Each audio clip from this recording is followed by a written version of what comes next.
Hey guys, this is Manchuck Sub LPs. I'm Sub, this is Crusader Kings II, and this is Millennia in the Making episode 29. We're currently playing as King Ludolf the Great of Bavaria and Pomerania, and he's the son of King Otto of Bavaria, our starting character, who was Duke of Brunswick and Saxony. We're 48 years old, so we're getting on a little bit, and our current heir, Baron Guntram, who is our half-brother, he doesn't like us. Probably because he's an asshole or something. But he's only 7 years younger than us, so what we really want to do is for Prince Ulrich here to get 4 more years so we can work out... I think we're going to just... Yeah, okay, we're going to swap to him as soon as we can, because he's got a lot of good traits. He's kind, he's charitable, he's just, he's zealous, he's gregarious, and he's brave. He's got nothing negative, so I'm going to switch my vote in the Kingdom of Pomerania to Ulrich, and see if it's changed the succession, so that now Prince Ulrich has 2 votes. And that means that we would lose the Kingdom of Pomerania on succession. I'm just going to go to Bavaria and nominate Ulrich. And we'll see what that's done. Yeah, see, that's gotten rid of that thing where it said you're going to lose a title on succession. And Ulrich is our designated heir. And we've managed to swap that all around because Guntram only had 2 votes, myself and Duchess Dorifia. And my vote is worth like 1.1 votes or something. It's worth more than other people's votes because I'm king.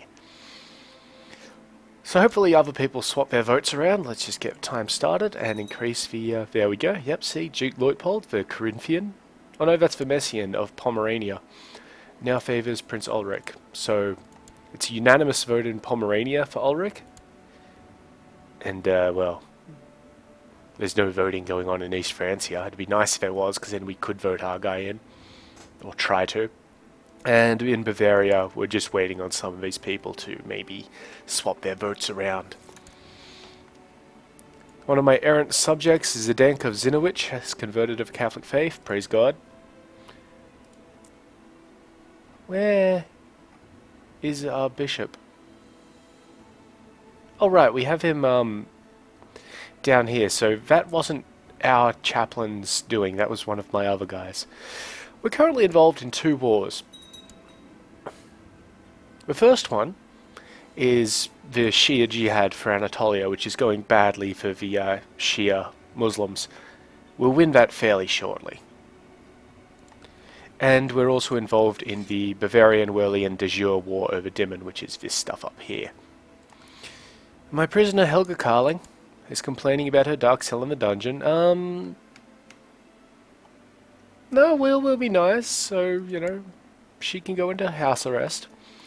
And Duke Luitpold, that is the Corinthian, is now favouring Prince Ulrich as the heir. I think we've pretty handily won this. The only issue is that the supply limit of a province is only 1.2k. So we've got to kind of... The Corinthian just goes all around the place and he just keeps throwing his vote around. We've just had a plot show up. Somebody's trying to kill this kid. Well, I don't care. It's just kind of like, you know, you shouldn't just murder random children. How are things going? Now, we have been trying to break the Karling hold over things. We got Aquitaine out from the Karlings and gave it to the de Toulousers, but still Italy, West Francia, La Phrygia and East Francia are still all under the Karlings. No, none of the Karlings like us. They all have a negative opinion because we've been discovered 4 times trying to murder them. So they all have a minus 40 against us. So we just got to kind of click around, see. We're probably not getting any traction with these guys, and yeah, we're not going to be able to murder any of these guys, which is a shame. It's a big shame. And Byzantium's still doing exactly what Byzantium normally does. We really want this Basilius guy to die. That would be very handy for us. Also, if his son would, die as well, but we don't have a lot of influence in that regard, and I'm not paying people to murder children. If people murder children, it's for their own volition, not for anything I'm doing. So, yeah, what we're doing, because we can't really attack Karling Europe. I mean, we can maybe do a little Italian war, that sort of stuff, but it's a lot of effort for 1 or 2 provinces. This girl died of pneumonia, pneumonia is a terrible condition. Regardless of when you get it, but, I mean, look at that. -2 to all stats, -50% fertility, -4 health. It's terrible. I've got another bit of, everybody is going to support our man, or our child, except for Duke Leopold of Carinthia, and he's not part of my realm. Like, he's part of the Italian stuff. He might be German Catholic, but he's not my vassal. He's a vassal of this guy. And we really can't do much there.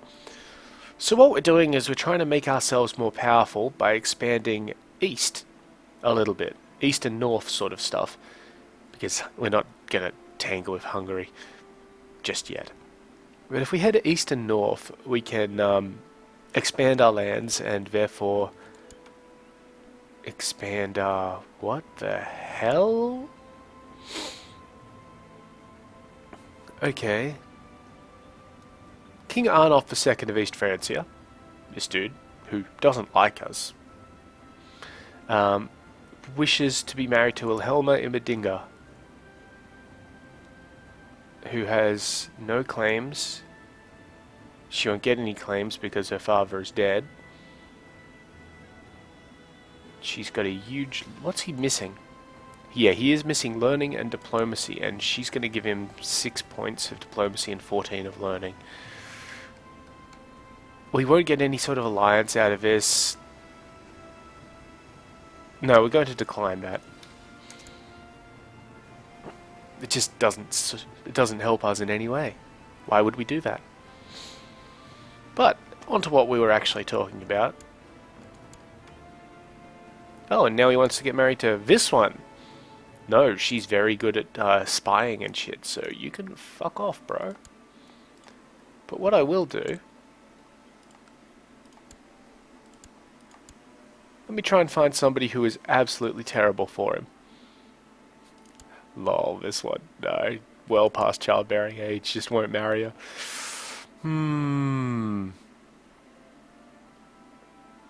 What about this one? No, she's past childbearing age, allegedly. So the entire reason why he's trying to get married is to make children. Because that's what you do. Yeah, we could... No, because the Midas touched and homosexual traits cancel each other out in terms of fertility. And he won't accept a matrilineal marriage, obviously. Because he's a king. I don't really have anybody for him to, take up with, unfortunately. Because I don't want to give him somebody who's, in their teens, because that will mean children for him. I don't want to give him my daughter, because, well, while that would give us an alliance, he is very unlikely to, follow up on that alliance because he hates us. Also, that's a no there because of political concerns, apparently. Balgram, he can sort out his own marriages, I'm not helping him.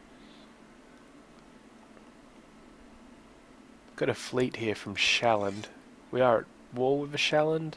Yes? No, apparently not. Don't know why we're getting a fleet. It's strange. Oh well, we'll see if anything comes out of it. Still trying to arrange marriages, this time with Edda Immerdinga. No! Pope's dead. This Pope died. We got this Pope back. They look similar, but they are slightly different. The Pope always has a lot of money because he doesn't have many things to spend it on. And I think he gets money just for being Pope. This Pope likes us quite a lot. Good on us. Unfortunately, this stuff here doesn't count, I think, but unfortunately most of our vassals also like the Pope quite a lot. Our bishop vassals, that is.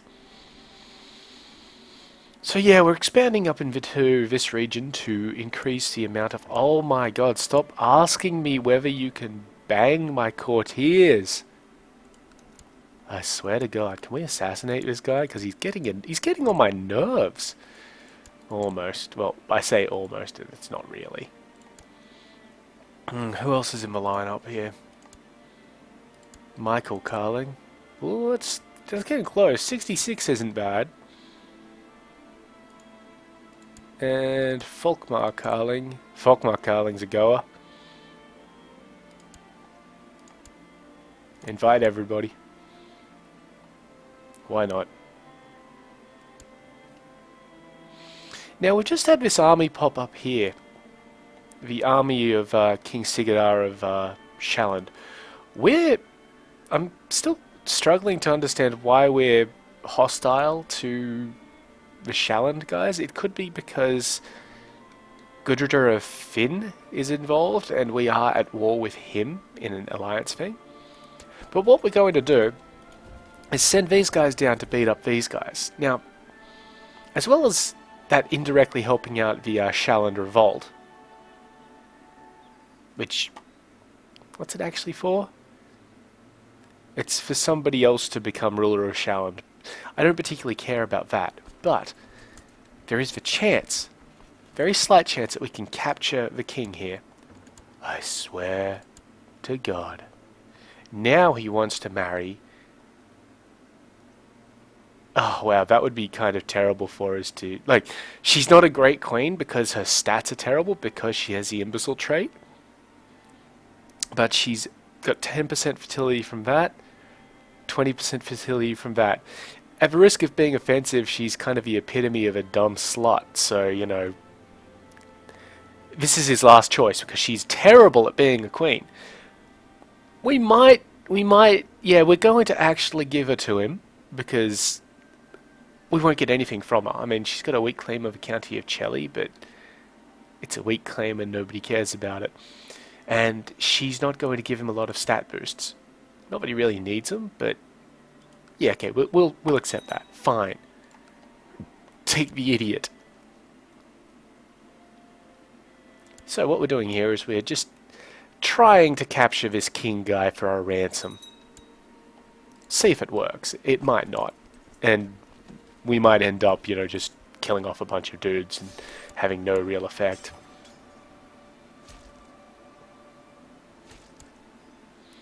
Yeah. Oh wait, that's the siege. We won the siege and the battle at the same time. So from the battle we just got a tiny bit of prestige and piety, nothing to care about, and we won the siege. And now we're taking attrition because this is pagan lands, so get back out of there.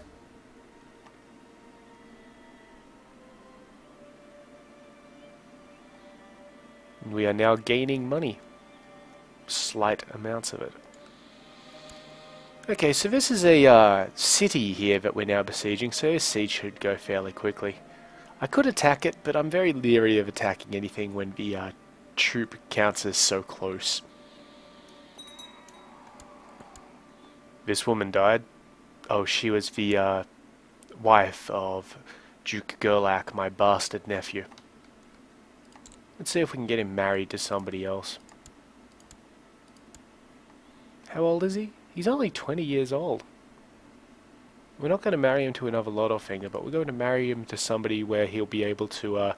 Actually, he won't be able to pass on our dynasty because he's a bastard.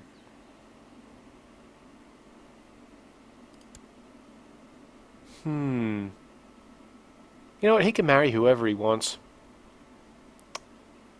I actually know he can't, because if he marries a woman from, like, the Karlings, somehow, that's not going to be good, because it means that they'll start inheriting that sort of stuff. So, I'm going to give him to a low-born woman, I think. This one will do. Nope, past childbearing age. That's just kind of unfortunate. Okay, well, we'll give you to an Imadinga then. Okay, and it'll be a normal marriage and all that sort of stuff, so that's wonderful. Done. Do that thing. There's a small army coming down to somewhere. Probably to Wolgast or, there we are. It's a sizable army, and what I'm going to do is just take these guys around and beat it up, just for a little bit of war score. Yep, he accepts that, wonderful. Now, the reason why we're going around is because if we went through the province, we'd suffer a fair amount of attrition. Very simple. And we do want to go and take them out just in case more armies come down and we get a bit of a bolstering sort of effect. Because we can take these guys, but if they keep on reinforcing with 500-man armies, it's just not going to be wonderful.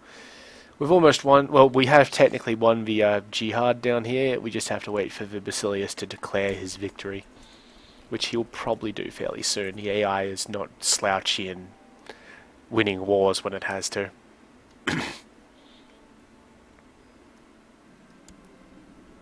Siege of Stralau has been completed. We've got gold and piety. This guy was drunk and told everybody that we were trying to kill this guy. It means that the Karlings are going to like us even less now, and the Pope's probably got a little bit of a the Pope's got a bit of an opinion malice against us for it. Let's just see, do we have... we're still shy. How are we still shy?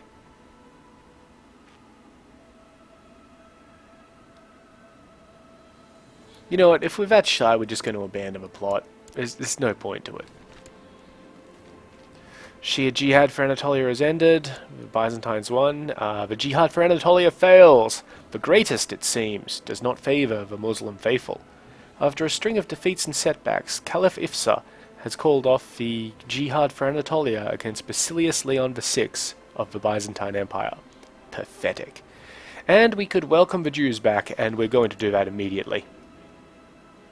We get a bit of prestige from that, we get the option to buy them, to take more gold off them, and more importantly, we get 2 points of diplomacy back. Good on us. There must be a timer of like 30 years or 20 years or something before you can just welcome them back to stop you exploiting it like we've been doing a little bit. Yes, we win this fight rather simply. Come on. And that gives us 11% war score, takes us to 99% in total. He's losing, but he won't give up. Really?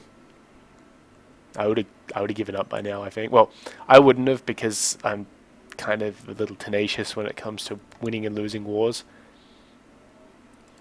This woman wants to kill the Count of Braunschweig, who likes me a lot, and is matrilineally done to this one, and yeah, we're going to stop that plot from happening. We don't want that to happen. Oh! She's not actually under my auspices, so she won't end the plot. Where is she? She's in that place. She's all the way down here. Wow. Huh, she doesn't have any backers though, so that's fine. The Count of Celli is trying to get the Duchy of Brunswick off us. He is just greedy. He doesn't like us very much. He's our gay count, so he really doesn't like us much. I can almost get him excommunicated. Almost. You can't revoke any titles or anything, but you know. Because the church doesn't like gay people, so, you know. It's pretty easy to get them excommunicated. Got a bunch of murder plots. We got a lot of these because we are possessed, and so we're intended to strike out randomly at random people and all that sort of crap. But, yeah. Now, one thing that was added in, not recently, but, you know, since the game was released, is this little button here, Auto Stop Plots. This is very handy when you're in a big realm and don't want to micromanage telling people to fuck off and stop trying to kill you and things like that. If you can successfully stop a plot by telling, you know, the guy to end his plot, you check that box, and anything that pops up, it will just end. It won't even notify you, sort of thing. It'll just say, you know, gone. Like, it just stops the plots. And we'll take that bishopric of a temple about now. Oh, come on. There we go. Bit of gold, bit of piety. More importantly, we win the war. So for that, we get 100 prestige, and this guy becomes one of our vassals. Wonderful. Now we put down everything except our retinue, and we're going to park our retinue over Worky here. Whirl.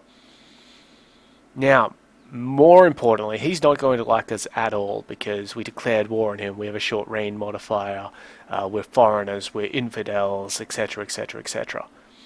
But because he's part of Pomerania, and he's an infidel to me, I can just kick him out. And yeah, that's what we're doing. And we'll probably be giving that title to one of these two guys, depending on which one of them likes us more. So he's at 46, and he's at 41. He's also ruthless. Very learned, though.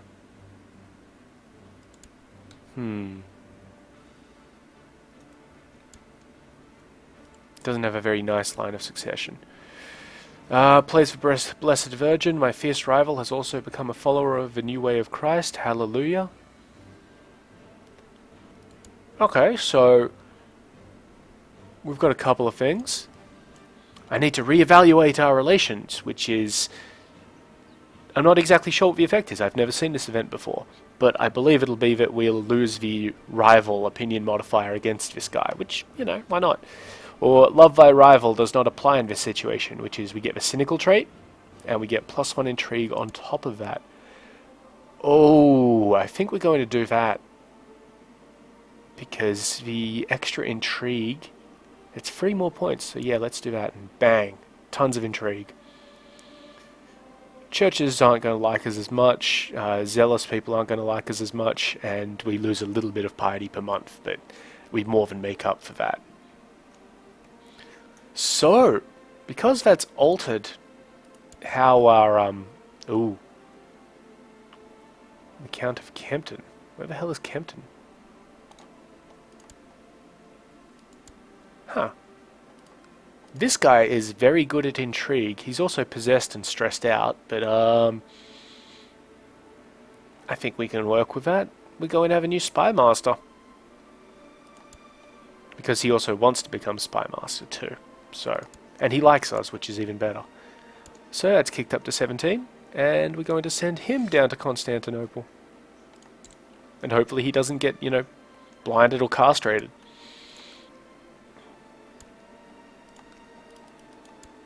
But yeah, I'll probably be giving this county to this guy.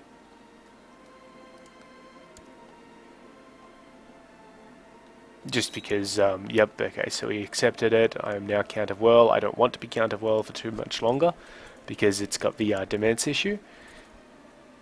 However, if we give him this, he may... How many...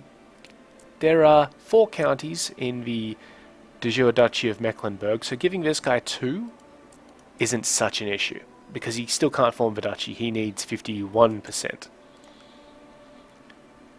And the reason why we want to avoid him forming a duchy is because he will then get a vote in the elective monarchy process. We want to keep the amount of elector dukes down. Attacking Rana here is kind of an issue because, well, the supply limit is 805. It's not great. Attacking any of these places is really an issue in that sort of regard. But we are 4 counties away from taking the rest of Pomerania. Just all of these places have really high troop counts. I think part of that is because of the Slavic religion. Let me just check on that. No, they have defensive bonuses, but I don't see anything about having more troops. I know the Norse get more troops. If we just come up here, we can see that the Norse... Oh, I thought the Norse got more troops. I may be wrong. Whatever. My wife, Princess Sophia, has asked me to get rid of one of my courtiers whom she finds annoying. On one hand, Sophia might not be happy if I refuse her request. But if I fire the annoying man, maybe people will feel my wife has too much influence over my actions. She wants the Count of Kempton to no longer be my spy master, and we'd prefer that he was, so she should stay out of this. Tiny opinion disadvantage there, but you know. Whatever. I'd appreciate a son soon. It's totally not my fault.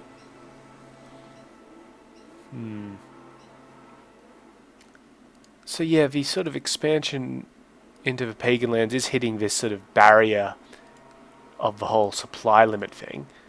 We could try Sorbs again.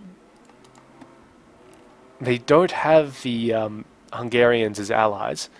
It would be a holy war, which probably means Poland would get involved. Where are we? Poland. Yes, Queen Euphemia of Poland. Ah, okay. Slight change of plans here. Queen Euphemia of Poland has an heir who is of the Romova religion. She is Slavic. The Sorbian is Slavic, so it would be a anti-Slavic holy war, which means only Slavic rulers could join in. When this guy comes in to be, you know, king, he can't join in that war. Unfortunately, she may not die very soon because she's a tough soldier. She is stressed, and we can't really mount too much of an assassination plot against her. But let's just see. Okay, so we have 38%. We can get up to 50 from Helena here, and then we get a further 21. No, it's not going to happen. Get rid of that. So let's just kind of have a little period of peace, I guess. Yeah. And the count up here that we just gave this county to is revoking these guys from their stuff. As he should, because they're pagans. Guntram Lodofinger, my nephew, wishes to kill Karl Konradino, who is this guy. He's the Chancellor of Tyrol and the heir to the Duchy of Tyrol. There's the reason why Guntram would like this to happen. If Duchess Dorithia dies, Karl Konradina here becomes, you know, the Duke of Tyrol. Then if Sighard Konradina dies, Guntram becomes the dude. So we'll let him do that plot. And let's try and find Sighard. Check if there's anybody else. No, it's this guy. And yeah, we've got no real chance of doing that. 50% is just, it's nowhere near what we need.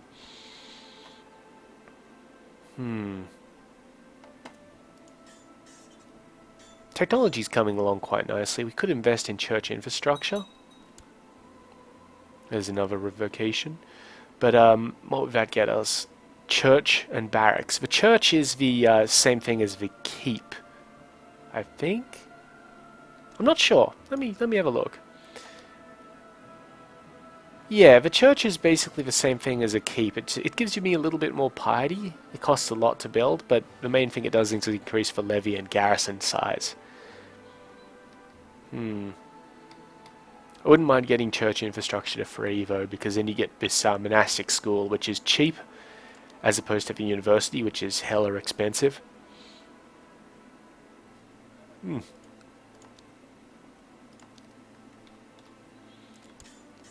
We could also get either popular or religious customs or tolerance. I'm not particularly caring about tolerance at this stage because, well, we're trying to make sure that all of the guys that we put in charge are in charge of that they're good German Catholics, that sort of thing. Okay, our succession change has not been too much of an issue. We're getting raided by some Viking fuckers, so head on over. Now it can be a little bit of an issue because we still have these guys all in one column. So what I'm going to do is just divvy them up slightly, like that. So now we have two columns of 1,000, and we're going to put this guy in charge of that one. Goodo.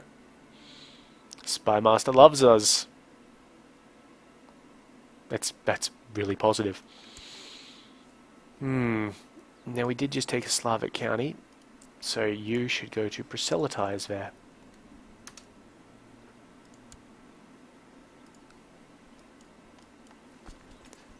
Okay, so this shouldn't go too badly for us.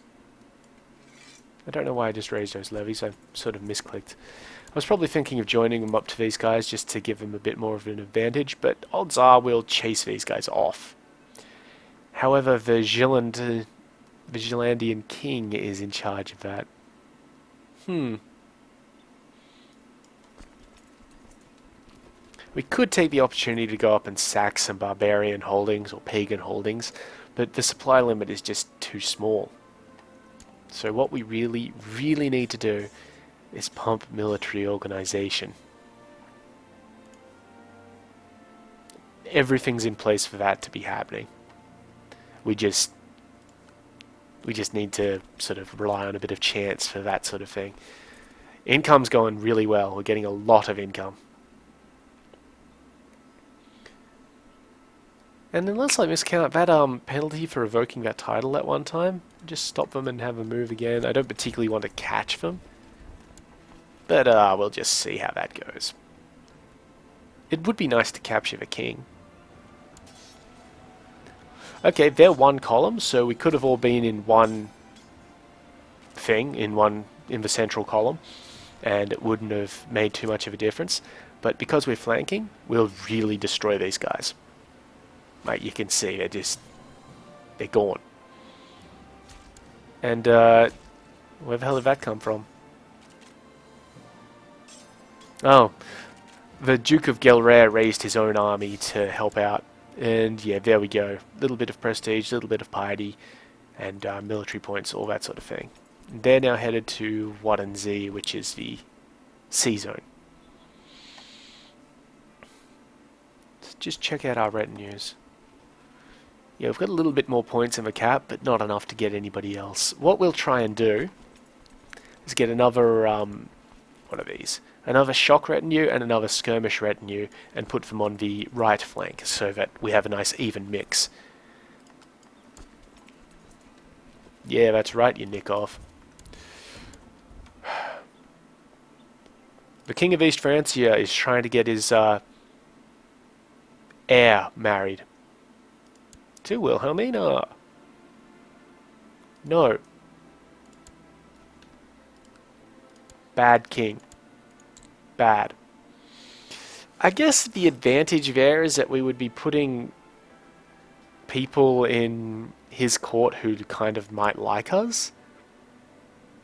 Because, you know, they're more closely related to us than him. Maybe. It's a bit of a risk though, so it's not something we're going to be trying for. We could once again change succession laws in various places. We could institute seniority in Pomerania, but I think elective is doing us quite nicely for now, so we're going to stay on elective. I mean, it's obviously not the best, but, you know, it's not the worst either. Yep, still trying to get him married off. Decline. Just, really. So we've got 2 titles that we can create. We can create the Duchy of Mecklenburg because we hold 3 of the 4 counties. You know, we might end up sending our chaplain, after we get this county to be proper Catholics, into Pomerania here, the Duchy of Pomerania or Rana, to try and convert them to Catholic. Because if we do that, we have massive supply limits there. We can still attack them because we're using de jure reasoning, not holy wars. And yeah, we could still attack them and take their stuff without worrying about supply limits. So that's something to consider.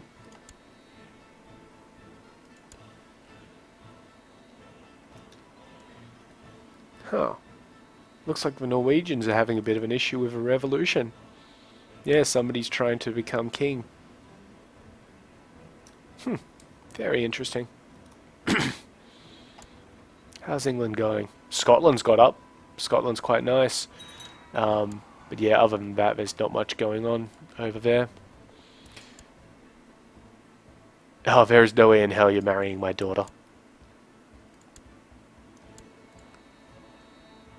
Yeah, just some imprisonments going on, all that sort of stuff. We don't really need to monitor Princess Sophia anymore. She's part of our court. We get her stuff normally.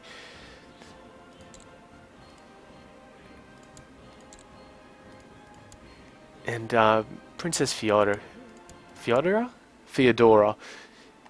she's alright. She's not making any headway or anything there. We don't even want to try and assassinate the Basilius. He's fine. Really want to get rid of this guy.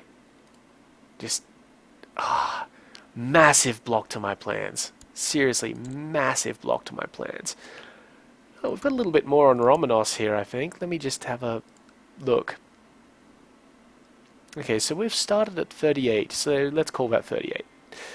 Plus 15 brings us to 53. Plus 9 takes us to 61. No, 62. And then that's it. 62 plus 12 gets us to 74. 81. 88. 95, 99. Just short, and we'd be paying out a fair amount of money to these people. So it's not worth it. It's not worth it at all. But with that in mind, this guy, let's just see how easy it would be. No, not easy at all. I'm a bit annoyed that my own daughter won't help me murder him. And yeah, nobody will even consider taking money for it.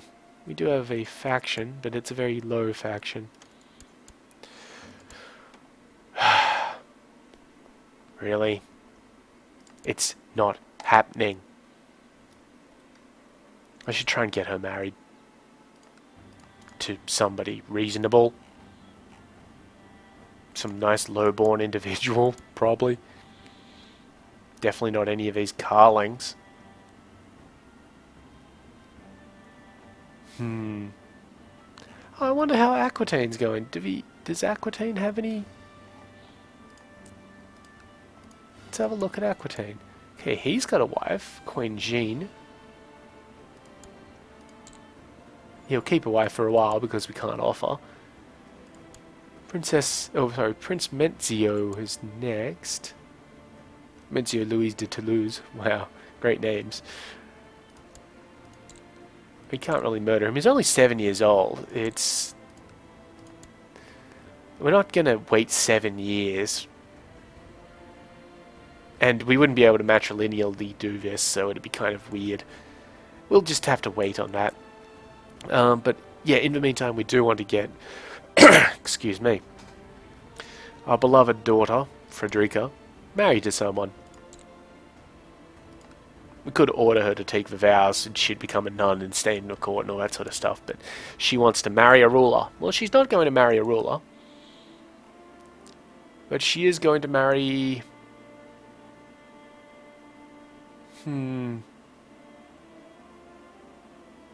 Nicephorus, maybe? She'd lose 300 prestige. We would lose 300 prestige from this. Because, you know, she's the princess.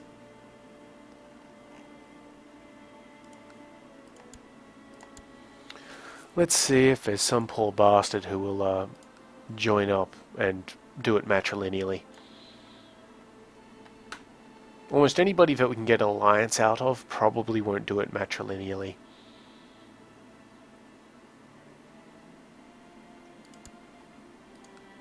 Yeah, see, he is going to be too high in the line of succession. Oops. Want to go there. And while she only has a weak claim, she's one of my daughters, and we don't want to... Like, I only have one son. I do want to spread the little fingers around a fair amount. Either that or, you know, put them in really good alliances. And alliances with counts aren't good alliances, and that's why we do matrilineal marriages around the place. But yeah, I get the idea that we're not going to be able to get much of a...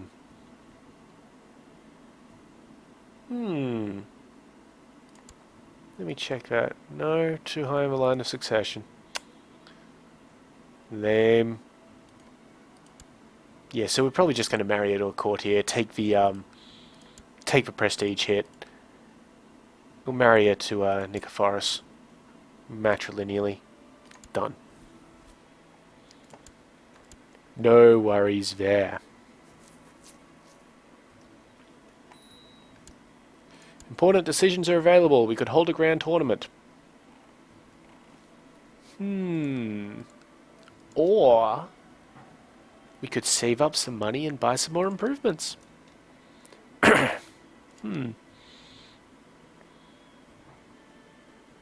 Like the barony of, or the county of Wittelsbach could get a barracks.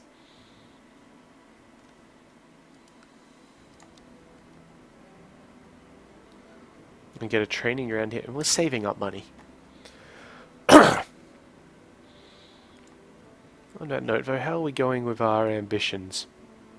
No, our realm size is still half of what we need it to be, and we do need to actually be king of East Francia. So we are going to have to deal with the Karlings before we can form the Holy Roman Empire.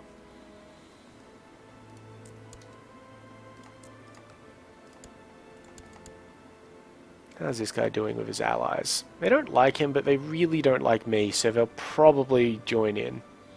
And actually, these two do like him a fair amount. They're the only three you can call in, though. But saying that is like saying that, you know, oh, we can only call in all of Western Europe. And it'd be our little de jure claims and all that sort of stuff. Because I'm not interested in claiming places for things. Because we do have a claim on this little county up here, which is part of Italy, believe it or not. Bizarre. But yeah, East Francia is one of our ultimate targets. There's what, Bresgau in there, and then we've got a bunch of claims on Ulm from other people. And we can't request his excommunication. Alright, yeah, so it's just one of those stages when we, I think we have, yeah, everybody is voting for Ulrich to be heir of Bavaria, and everybody is voting for Ulrich to be heir of Pomerania. That's excellent. We can still change the succession laws in both places. We can't change it to be absolute cognatic, which is females inherit on the same lines as males, because we're not Cathars, we're not Massalians, and we're not Basque. You know, we've got to be one of those three. We can change it to agnatic, which is only males inherit, but I'm not going to do that. Agnatic cognatic is probably the best one outside of absolute cognatic. And we could also change to Gavelkind, which we're not going to do ever, or change to Ultimogeniture, which would still leave this guy in charge, but I'm liking elective. Dietrich saved me from a huge bear! My hero!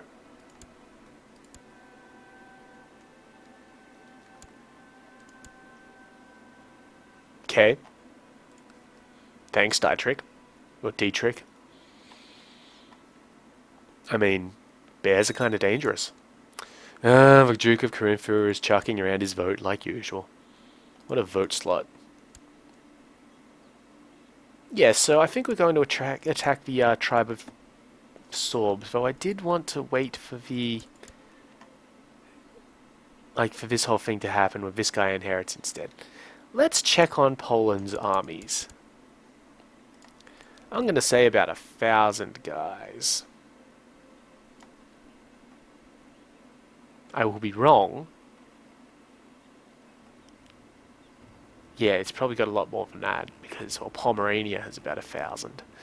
And Pomerania is much smaller. There we go. Poland has 2,292 guys. Poland is not a threat in any way, shape or form. It's also already at war with Bohemia for some reason. Yeah, they're conquering rhetoric, which is this province.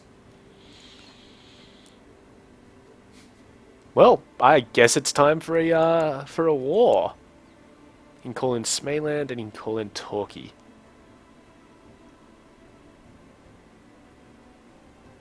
Oh, I don't care about them. And of course, the other option is that he can call in other Slavic rulers might join him. That's cool. It's wartime. I'm going to raise up our personal levies, because our personal levies are awesome, and we're going to dump them all in Pleasant.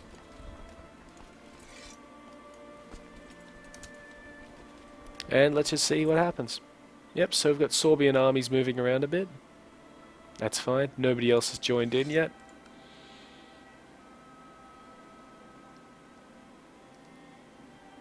I don't need to raise my vassal levies here.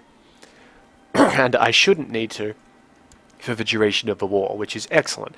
The better able I am to prosecute my own wars, the better everything will be. And that's why retinues is such a great thing. We don't have to worry about supply limits in these two, in Pleasant or Lytton Reach. We do have to worry about them if we have to come up to Le Buzz. That's alright. That is completely fine for me. The Queen of Euphemia has usurped the city of Chirumdum from this guy.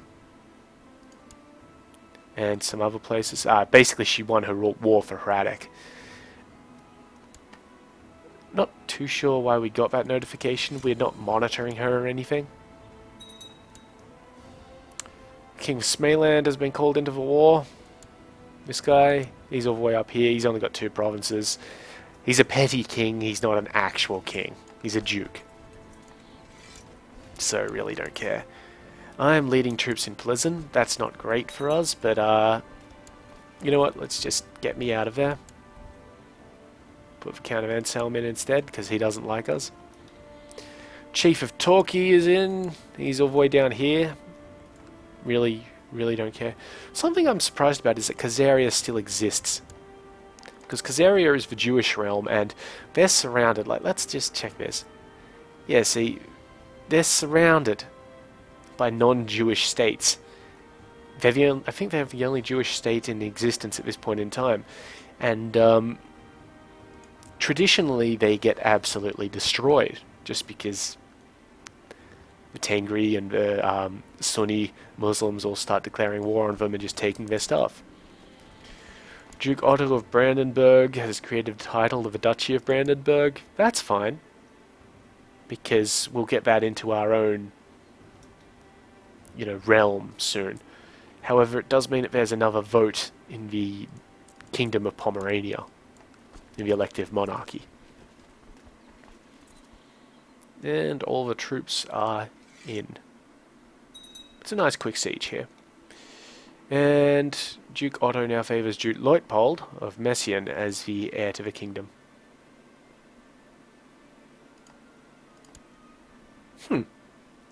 Wonder why that is. Oh, because he doesn't like us for reasons. Oh, they'll all go away. All of those reasons will go away. Eventually.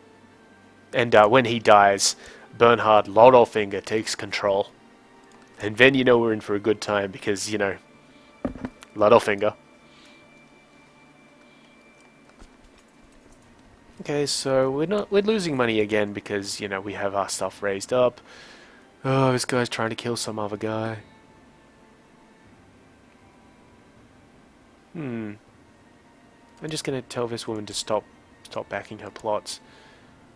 This one in particular. And who's this guy? Is he next in line for something? Maybe? I don't know.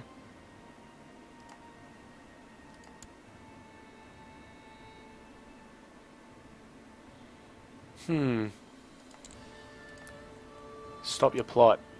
I don't know why you're doing it, so I don't want you to do it. Okay, so the Sorbian army is just sitting up there. Okay, we're getting a little bit of a kick around here. But it's very unlikely that we're going to lose control of who's going to inherit Pomerania. Because we're voting for our son, and our son is voting for himself. This is a little off-putting down here. Duke Leutpold should probably be voting for my son because he's my good friend. But, you know, whatever. Yep, scheming is misdirected, I know. That's why I told you to stop it. These sieges are going quite swiftly because the troops in these provinces are kind of lacking. And as long as the Sorbian army just sits up there, I'm fine with letting them sit up there. It may be that once I take Plzeň and then move to Lidomeric, they try and come down, at which point I will attack them. Because, well, I significantly outnumber them. And we may assault some of these, like the temple of a city, because they have 0.5 fort level there, 0.4 fort level here, and barely any defenders. So we'll see how that goes. And we're back to making money. Wonderful. I think I've been going for about 40 minutes. I want to say 40 minutes, but I'm not terribly sure about that. Oh, my sister died. Shame. At least she had a son. A good, healthy, well, weak Lodolfinger. Tell you what, we'll go for a few more minutes. Hopefully I haven't gone over an hour by accident. And, yeah, we'll just see how this war goes. Because I'm hoping that it will be fairly quick. Yeah, so look at this. We'll take this place in 24 days anyway. So, you know, we might as well just wait for that. I mean, seriously. Well, we'll give it one tick and then we might assault it. So there we go. And now we assault it. And, yeah, like we lost 60 guys. No one cares. And this one's going to be even quicker. Because you don't have to kill all the guys. You have to just reduce their morale. Alright, now this is good for us. We've discovered a plot. This dude is seeking to fabricate a claim on the Duchy of Brunswick. We could tell him to end it, and he will, because he doesn't have much power. But we don't... This guy doesn't like us. He will never like us.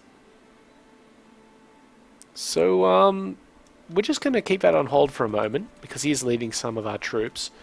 But what we will probably do is righteously imprison him. Just get that first tick going, and we assault. And yep, there we go. Send our guys over river. We're now at 45%. He's claiming the war is indecisive. And as predicted, he's moving out. So he'll get to Lausitz on the 16th. We'll get to Lidomeric on the 26th. I want to see when, well, where he's moving after Lausitz. To Messian on the 29th. We're not going to be able to catch him, but that's okay. That's okay. Because what I'm going to do is just stop our move and restart our move, so it looks like we're still moving. He has not fallen for that bait. But he will get to Messian before we move out of Lidomeric.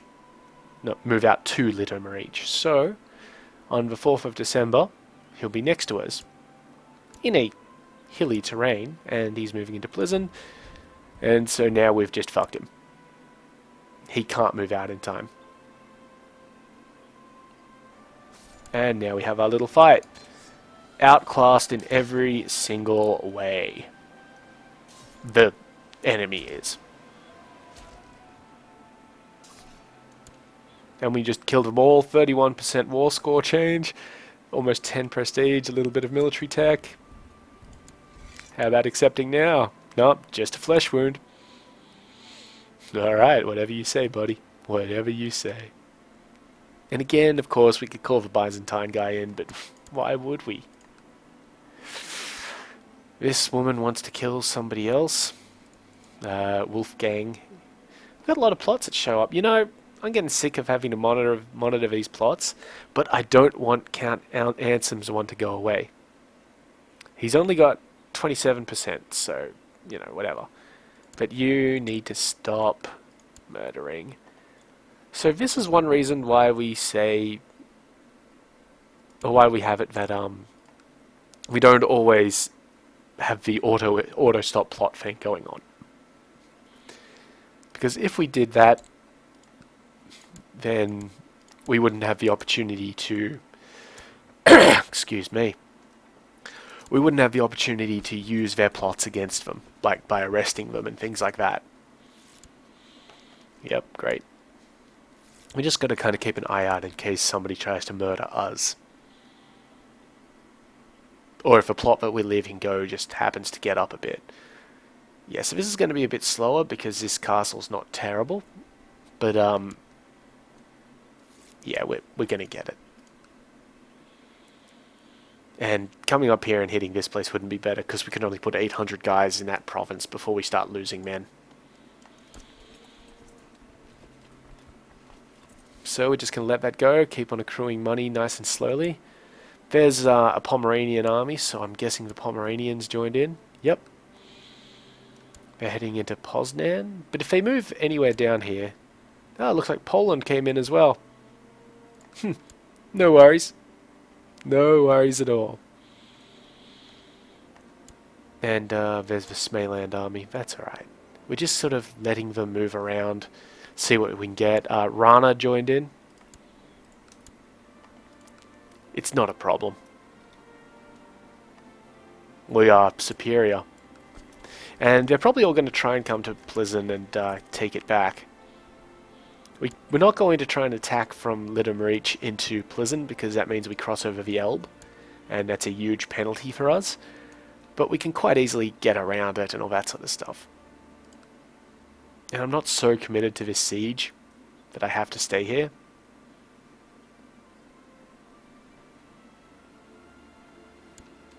Who joined in? Oh no, some Hermann Wilhelmiden seeks to kill Dieter.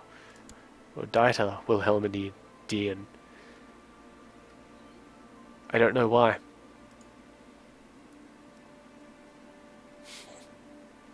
But he's got a pretty good plot power for it. Okay, so what we're going to do here is because the Duke of Austria is in the plot, we're going to tell him to stop plotting. Duke and his wife. And by doing that, if he says no, then we have reason to imprison him. We always have reason to imprison the plot leader, but not his allies until they say, no, I'm not going to stop backing the plot. But he will stop backing the plot. He's got a bit of an opinion boost against us, which again is another good reason for us doing that. We'll do the same thing with his wife.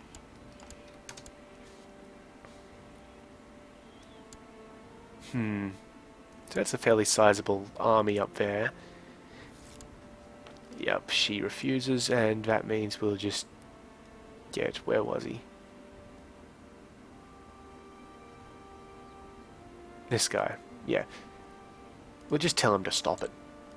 And he will. Okay, so we've got some troops moving down to Lausitz. We'll try and catch them.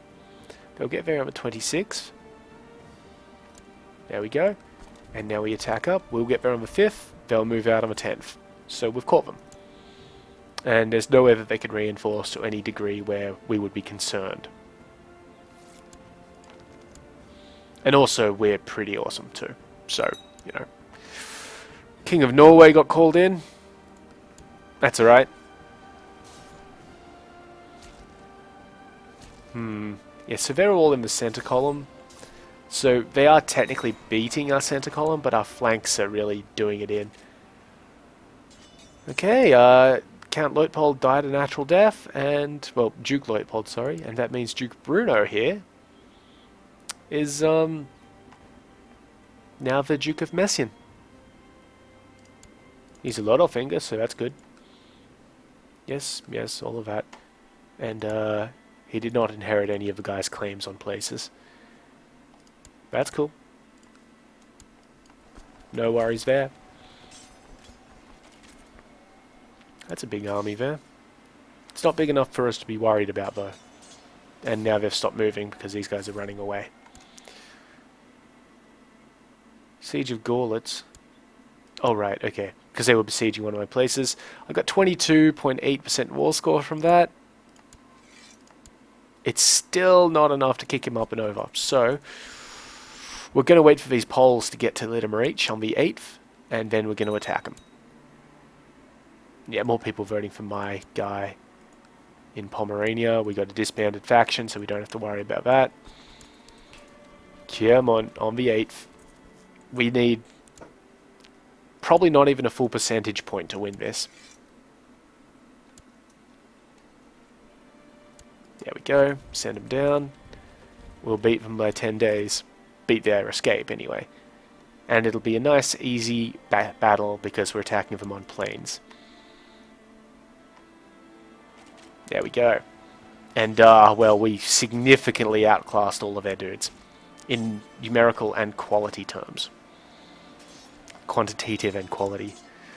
Duke Bruno favors Prince Ulrich. Everybody is voting for my son. Ah. This should do us for the war. 15% war score. Easy victory. And we're going to get piety, we're going to get prestige, moral authority, etc., etc. Done. Now, we got a bunch of, you gain titles, and we need to shed a bunch of those. Let's just get rid of these troops first, and send our retinue up to Cheli in anticipation. Okay, we'll just ditch out these ones real quick. Unfortunately, none of these are... Get rid of that. None of those were castles, so we didn't generate any new characters. They're Catholic provinces. They are Bohemian culture, but that's alright, because we're going to find some good German Catholics. Dietrich. You're a good German Catholic. You can be Count of Leitmeritz, which has changed its name from Litomeric to Leitmeritz. Merits. Good. Do we have any other good German Catholics? What about Wolfgang? You know what? We'll give something to Udo here. Because we can't give something to Princess Clara, my half-sister. But because they're in a matrilineal relationship, that's fine. So this guy, you are now the Count of Pilsen, which has also changed its name from Plzen. Lovely. Everything's good. Everything's very good. Technology's going alright. We're almost half of the way to our next step of military organization. We really need that. Once we get to level 4 of that, we're fine. The King of Bohemia, or the Queen of Bohemia, I should say, is fighting a losing battle.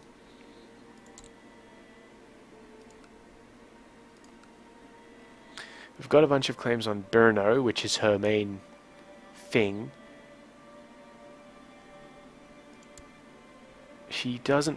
there's the Duke of Alsace as an ally. He's over here. This is Alsace is somewhere over here. Actually, I can check that. There it is. These two, well, this one province here it'll be, because Lotharingia owns this one.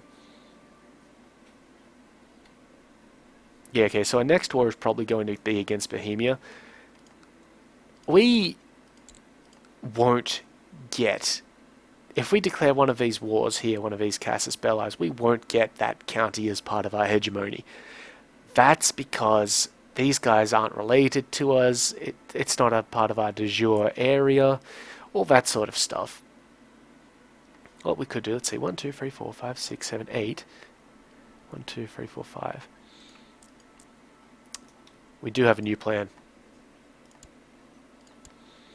The Queen of Poland occupied part of Bohemia lately. Unfortunately, it's not the most brilliant plan because, well, these three parts, while they're all part of Bohemia, they're part of two separate duchies, the duchies of Moravia and Bohemia. What we could do, though, you know, to be dicks about things, take the Moravian ones, form or usurp the Duchy of... Let me just check. Yeah, the Duchy of Moravia does exist. It's held by the Queen. So we would be able to usurp it for fairly cheap, actually, 136 gold, if we get Rhetoric and Olomouc. And then we'd be able to press either a de jure claim or the other guy's claim and take that. And from there, we would then be able to take the kingdom, we'd be able to usurp the kingdom title and take the rest of that land. We can't just declare on Bohemia for stuff because she's a Catholic. So that's our plan in the future, but I think I've talked for more than long enough. So, as usual, if you've got any questions about what I'm doing that I may not have explained, or what I plan to do, what you're doing in your own games, feel free to ask them. Any comments, leave them under the video. Be happy to read them. Like it if you liked it. Throw us a subscribe if you'd like to see more of this sort of stuff. And, yeah. I've been Sub. You've been yourselves. Later.